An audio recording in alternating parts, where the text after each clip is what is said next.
Hello and welcome to New Filmmakers Los Angeles. My name is Danny De Lillo. I am so honored and delighted to be joined by Alex, who joins us all the way from Los Angeles to Dubai with his film. Let's take a look at a clip.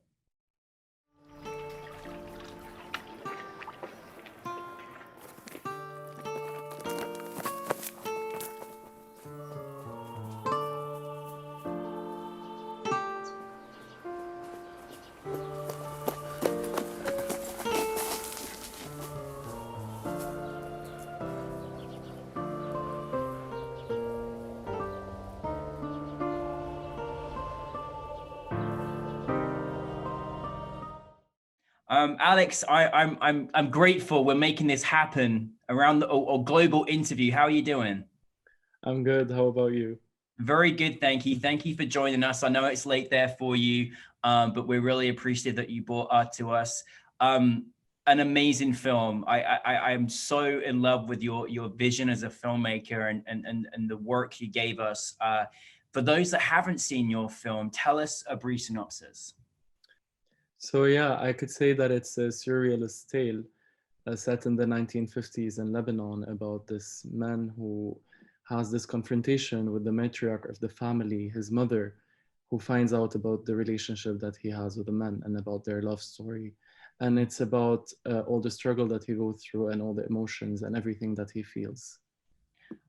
You take us right in the deep end, like almost immediately. And I love seeing this, complete loving relationship that was existing. And then what followed was just the harsh reality of what this couple that love each other face. And it was so powerful and so hard to watch and got me right in the gut. I'm curious to know from your vision and your story, where did the inspiration come for you in creating this particular project? So I would call it a very personal project because it actually it wasn't supposed to be that personal. Like I started by writing a story about people, about something happening that was related to this context. And the more I got into it and the more I started writing, I felt like I was writing about myself and I was writing about my own story and I was writing about something that I was scared would happen at some point. And the reason behind every element in this film, whether it is the fact that it's set in the 1950s or any other thing, is something related to me, my background, my family, where I live. And like it's all very personal. Actually, the places where I shot the film is basically my garden, Oh, wow. my house, my rooftop, the rooftop of the school that's right next to my house. Wow. Like it is that personal, and it wasn't planned to be like that. Like I initially wanted to shoot in some other region in Lebanon in the mountains, and I realized that it needs a lot of permits, and I was scared of that because I had to send a script. I didn't want to lie. I didn't want to send another script. The script being rather controversial. Yeah. I was like, I'm just doing it home, Oh, just wow. doing it in my own garden.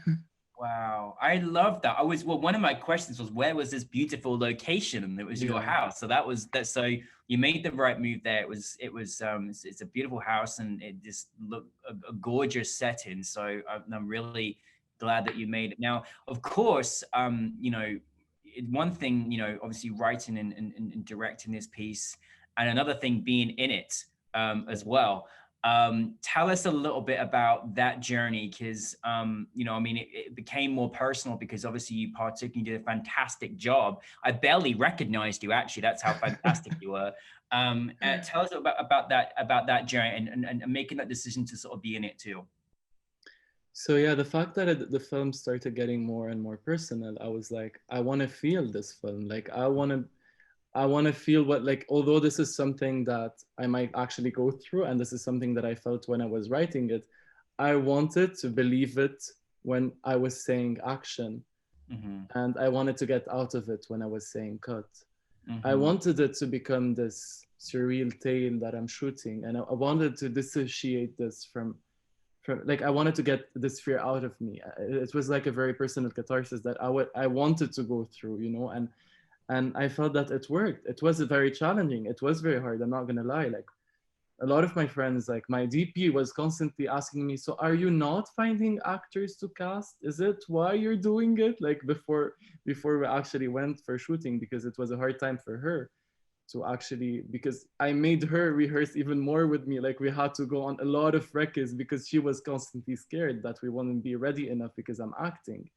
So it was hard, it was difficult, but I'm really glad I did it. And I'm really happy with it, with this experience overall, because the film for me is not just an end result, it was the experience of making it happen that I really Mhm. enjoyed so much. No, most definitely. And so obviously you took on a, took on the role there, and I thought you did it so well. I can't even imagine anybody else playing it. I mean, it is your story, that you wrote. So and tell us about how you brought your other cast together, because there's again other close people to your life too.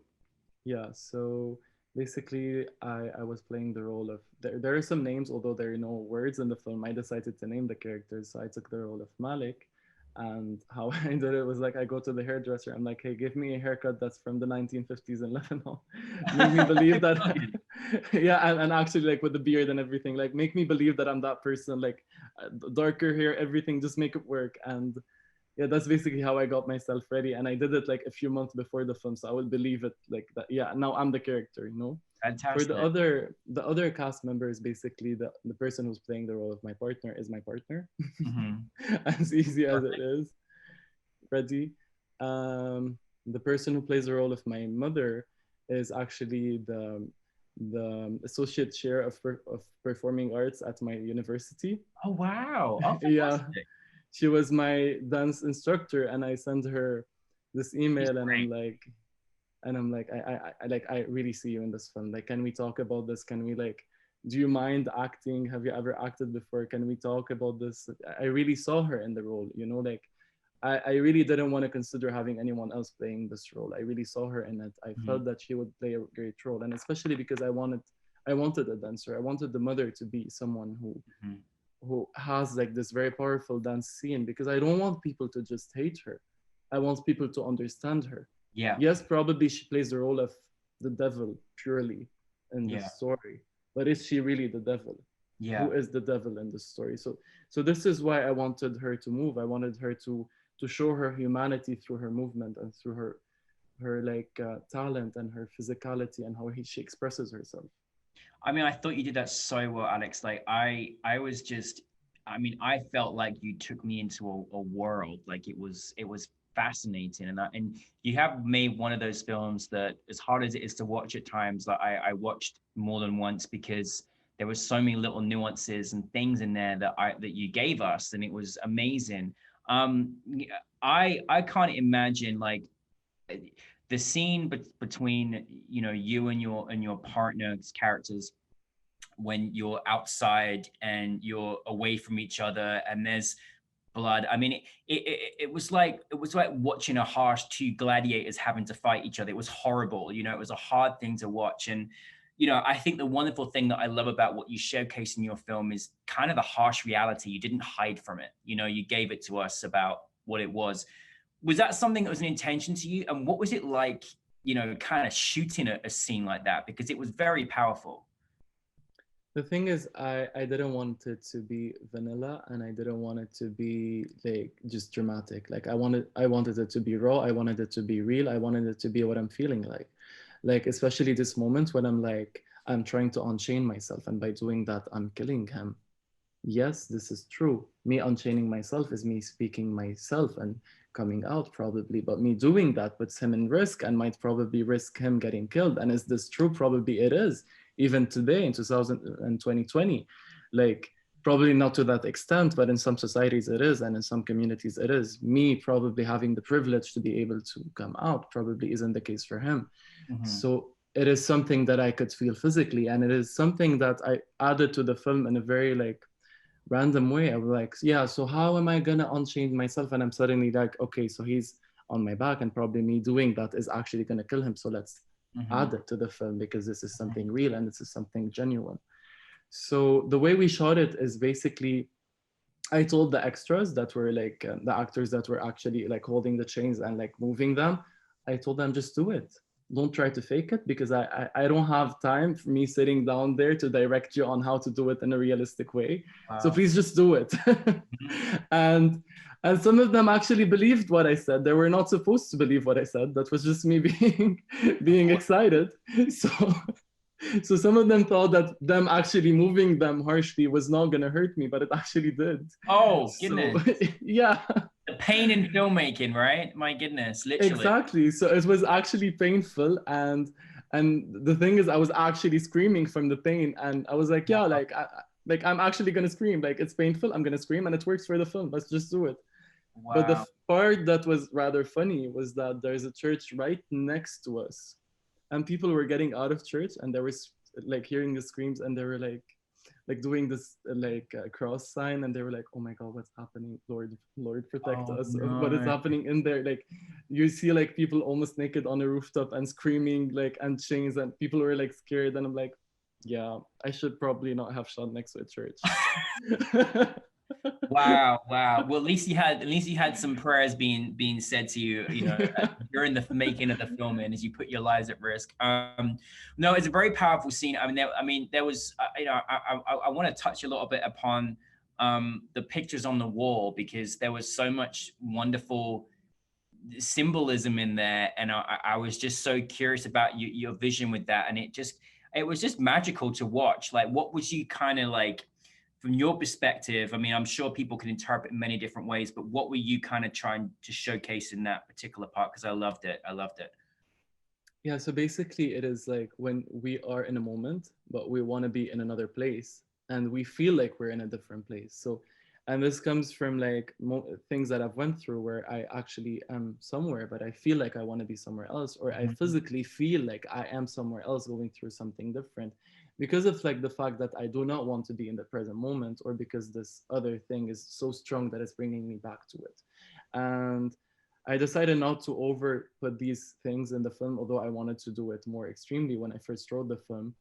And the moments that I could list are, for example, when he's drawing this painting about this nightmare that he's been seeing about the mother and the servant of the house, who he blames in some points for what happened, like because she could have said no, but probably she Mhm. couldn't have. So I'm just like speaking like the character's mind. And when he's doing that, there's this other memory of him being happy in nature, running, them running after each other, that's like calling him back. Like, yes, you're in pain, yes, you're feeling that this is happening to you, but come back to this memory, go back to this moment, forget whatever is happening right now.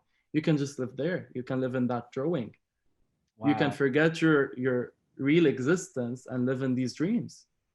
What I stops love you from that. doing that? I So love that. there's that, and there's also the ending where we see these eyes, we see like all of Mhm. these other paintings moving. It's, for me, it's basically me being transported to these different worlds in my mind, and my mind being like, go there, and then my mind is like, no, actually stay in the nice place. And like it's all of these things fighting each other, and me, or like him as the character, not knowing what to do at this point, because he's in such a tragic position where he cannot really think for himself, and he cannot really process what's happening to him, and it's him being numb, but at the same time feeling all of those things together. Wow. Thank you for sharing that. And I thought it was so powerful. Like it really was. And it was almost, it was mesmerizing to watch, and it's lovely to understand more of those thoughts. To kind of extend that question a little bit, I would love to know, I mean, we did touch on this at the film festival, but what did you want your audience to take from your film? Yeah, that is a very interesting question, because something that I've been feeling lately from the audience is very extreme reactions. People either hate it or love it. And, and I'm like, okay, so what is it that's making that? And probably what I just want from the audience is, I want them to understand it. I want them to just understand the feeling. Um, I want them to, probably I don't want them to remember any shot as much as I want them to remember what they felt or what they thought this character was going through. Hmm. It's just that feeling, it's just the understanding, the compassion that I want to bring to the audience. I want Hmm. them to know that some people are going through this, and I want them to feel how unfair this is. And I want them to relate this to other things. It doesn't only have to be sexuality. It doesn't even have to be the social class, because also in this film, this guy that he's in love with is a worker in their land, and they're a feudal family in Lebanon. So I want people to feel that. I want people to feel this, and I want people to ask themselves question: is this mother the devil, or is she a mother who's trying to protect her son from the society? And should we really protect ourselves from the society? But probably if we don't, some other people might get killed. So it's just like, ask yourself these questions, and that's it. Like, do I really want to teach people something? Am I really trying to tell people, don't do that, go do something else, go come out, don't come out? No, of course not. I don't know the answers to these things. I'm just raising questions and speaking out loud. I love it. Well, I personally, the wonderful thing is that you started the film with this, just showing just love, just this wonderful love between two people, and the unnecessary pain that we go through, but also, trying to put it from perspective of someone that doesn't understand and doesn't connect and doesn't, know in the mother. And I think you just, articulate it very well. And I go as far as saying that, your film is gonna, like you say, it's almost, you've given a very generic perspective, in that it's not just about sexuality, it's about, many different things, and a lot of people can relate to it. But I'm so glad that you made this film. I think there's going to be people that are going to be very closely affected. It's going to mean a lot to them, and you're also broadening and enhancing minds at the same time as well, and making a very universal feel. So I'm just very glad, and I love please keep making these wonderful visionaries that you have, and because it really is, you do have a great vision for filmmaking, and it's really wonderful to watch. Leads me to our last question: what is next for you? What, even during these times, what is happening next for you, Alex? What are you working on? So basically, I'm trying to work on things that are similar to this film, that are just as personal, or probably going even more personal. Especially that while editing the film, it kept on going more and more and more personal, to the point where I was like, let's write a song and let's sing a song. And I ended up not only like acting, I ended up singing in the film and doing other stuff. So I'm like, let's work on projects where I'm just doing this initially from scratch. Let's just say everything that's happening. And my biggest inspiration was me moving to Dubai, because I recently moved to Dubai around 3 to 4 months ago. And I went through a cultural shock. I went through a lot of things. Me suddenly starting to work full-time in a corporate company, which is not really like something that I was used to, that I was expecting, that I was planning to do. Me suddenly having to move Lebanon after a blast happened out of nowhere. So it's just all of these emotions that I've been going through, and all of these feelings that have started to go so intense, to a point where I was starting to have some anxiety. I was like feeling things that I've never felt before. And I felt that I want to express this through film. I want to express this through moving image. And I'm not sure how, because before I was writing a series and I was writing something that was more conventional. But right now I feel like I want to explore new mediums and new ways of curating film and expressing myself. And I felt that my film was not conventional, and I want to go even more unconventional. I want to keep on exploring more ways to tell stories. Oh, Alex, I love that you exist as a filmmaker. We need you in the world. We just need your stories. We really do. So, but thank you for like, it was a wonderful experience, and you're so early on your journey as a filmmaker. In your career, there's a lot more exciting, more projects to come. But thank you for your film. Thank you for joining us. Thank you for being here from Dubai. I'm glad we can make this virtual global interview work, and just keep making more movies for us, please. Thank you so much. I'm really happy that you took the time to watch the film, to give your feedback, to like connect with it and tell me everything that you felt by watching it. Because it's something personal, it's something emotional. I want people to feel something when they're watching it. And what makes me like happy is that we see this industry going more and more and more commercial day after day, because it's tough, because I know that the situation is tough globally, and that people want to make money, and we can't keep on making art, because this thing that's rather funny, when you call like a photographer and you're like, hey, can you take photos of me for exposure?